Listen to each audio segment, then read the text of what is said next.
Hello and welcome back.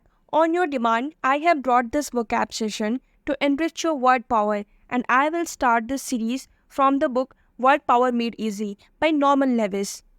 In today's session, we will focus on words that describe different personality types.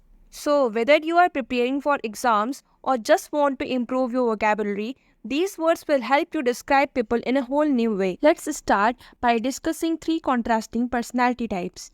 Lewis introduces us to the egotist, the egoist, and the altruist. These three are often confused, but they represent very different traits. Egotist. This is the person who loves to talk about themselves. They think they are the center of the universe and everything must revolve around them. The egotist always says, "Look at me, listen to me." So, next time you meet someone who is a bit too self centered in conversation, you know what to call them. Egoist. The egoist is a little different. They are just talkative about themselves but focus on their own advantage in every situation. They prioritize their own needs and goals, often without regard for others. In simpler terms, an egoist is self-serving. Altruist. On the opposite end of the spectrum is the altruist. This person is completely selfless, always putting others before themselves. Their primary concern is the welfare of others. If you know someone who is constantly thinking about how they can help people, you are describing an altruist. Next, let's dive into three personality types that relate to how people interact with the world around them. Introvert. Introvert is someone who focuses inward on their own thoughts and feelings. They often enjoy spending time alone and prefer quiet environments. Introvert can be reflective and deep thinker, but may shy away from social interactions. Extrovert. On the flip side, the extrovert is outgoing and loves to be surrounded by people. They thrive in social settings and their energy comes from interactions with others. Extroverts are often seen as the life of the party. Ambivert. Now, what if you are a bit of both? That's where the ambivert comes in. This personality type strikes a balance between introversion and extroversion. They can enjoy social gatherings but also need some quiet alone time to recharge. In the next part of the book, Lewis introduces us to a few more extreme personality types, each with a unique view of the world. Cynic.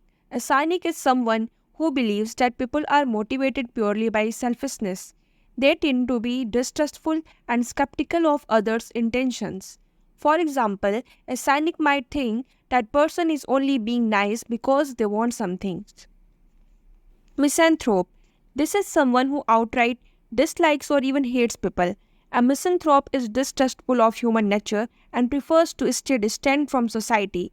This word might sound harsh, but it's a useful term when describing someone who avoids social interaction because they find people unlikable. Philanthropist. On the other hand, a philanthropist is someone who loves humanity and expresses this love by being charitable and doing good deeds. They are the kind of person who donates time, money, or resources to help others, and they genuinely care about making the world a better place. Then we come across two interesting types of people, the stoic and the fatalist. Stoic. A stoic is someone who doesn't show much emotion even in difficult situations. They remain calm no matter what happens and accept things as they come.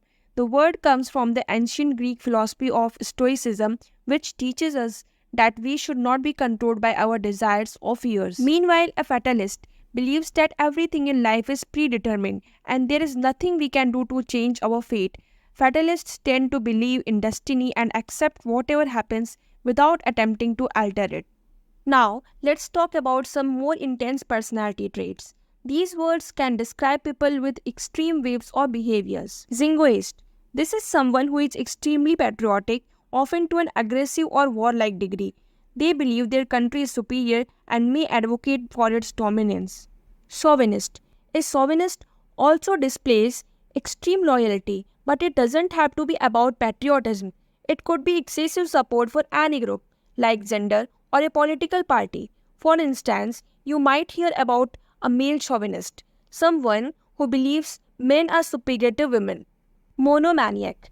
A monomaniac is someone who is obsessed with one thing to the exclusion of everything else. If you know someone who just won't stop talking about a single hobby, they might be displaying monomania. Now that we have explored a variety of personality types, it's time to practice using these words in real life.